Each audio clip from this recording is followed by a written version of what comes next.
All right, we're going to help get you ready for week 3 of the NFL with your starts and sits. First up, quarterbacks, your starts Dak Prescott and Caleb Williams. This is going to be a no defense game, so I expect both QPs to deliver very well and both beat their projections. Next, we have Daniel Jones of the Colts. I said to sit him, but you know what? He's looking solid and he looks like he should be a top 10 QB going forward, just the way it's looking with the offensive pieces. Plus, he keeps stealing touchdowns. Next, we have CJ Stroud of the Texans. I believe this is a week that Stroud delivers and shows why we all loved him as a rookie against a very average Jacksonville Jaguars team. Next, your sits Justin Herbert, LA Chargers. He has looked fantastic, but against a tough Denver D and the Chargers not really showing a run game, I expect him to underperform this week, unfortunately. On to Jordan Love of the Green Bay Packers. I expect the Packers to win, love what the Packers are doing, but against a good Cleveland D, I do believe Jordan Love will underperform, unfortunately. Finally, all the backup QBs this week. There is a lot of them. I know people are in on Browning, maybe, but overall, I just don't like it. There's other quarterbacks you should be out there thinking Stafford, but do not start the backups. Most of them have really, really tough draws this week. Here are the running backs to start and sit for week 3. First off, I like starting Kenneth Walker against New Orleans this week. Walker looked very effective in a split role with Zach Charbonnet, and Charbonnet is currently listed as doubtful to suit up in this game, and that means that Walker should have the backfield to himself against a bottom 10 rushing defense. Look for him to explode in week 3. And then next, I like starting DeAndre Swift against Dallas. Dallas's defense was ranked 32nd last year without Micah Parsons, and they have certainly lived up to that billing so far this season. I like starting all Bears offensive players against the Dallas D, and if Swift is able to go, he should be in for a nice game.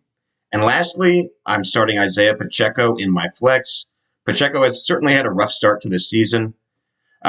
He's ranked as the 52nd overall running back in fantasy. Those first two games were against two great rushing defenses, however, in the LA Chargers and the Philadelphia Eagles. So Pacheco gets a nice matchup this week against the Giants, and I like him to be the bounce back candidate in week 3. Moving on to our sits, I am sitting Omari and Hampton this week against a tough Denver defense. Hampton had a fumble late in week 2 when his team was trying to run out the clock. So look for Najee Harris to be more involved in the running game, at least in the short term. I also like sitting J.K. Dobbins in the same game. He's going against a tough Chargers defense that allowed only 9 points to the Raiders in week 2. And RJ Harvey will likely see an increased workload as well as the season progresses. So look to start better options if you have them available. And finally, we are sitting Dylan Sampson against the Green Bay Packers. The Packers defense has been a revelation so far this season, and Sampson will likely be overshadowed in the Browns running game by Quinshon Judkins for the time being. These are my starts and sits at wide receiver for week 3. First off, I'm starting Nico Collins. I know he's been off to a slow start, but you drafted this guy in the second round for a reason. You know he's one of the most talented receivers in the league. The Texans have had terrible O-line play to start the year, but the Jaguars are in the bottom third of the league in sack percentage and are vulnerable through the passing game. Next, I'm starting DK Metcalf. The Patriots have been getting torched through the air this season. They come into the game ranked dead last in passing defense, and Metcalf, although he hasn't had huge volume so far, he has been efficient. I like him to have a nice day in week 3.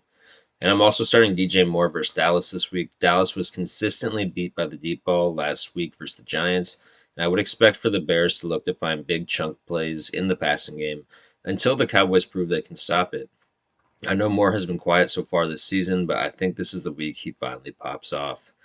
This week I am sitting Lad McConkey. I really like McConkey long term this year, and the Chargers passing offense does look legit, but they get a very tough draw versus the Denver Broncos this week, and I'm not sure if I would expect a huge game from McConkey. This week I'm also sitting Devontae Smith, who hasn't done much this year and gets a tough matchup versus the Rams, who have been top 5 in passing defense. Smith is an ultra talented receiver, and I hate making this call, but the Eagles have not been a prolific passing offense, and I don't know if that changes in week 3.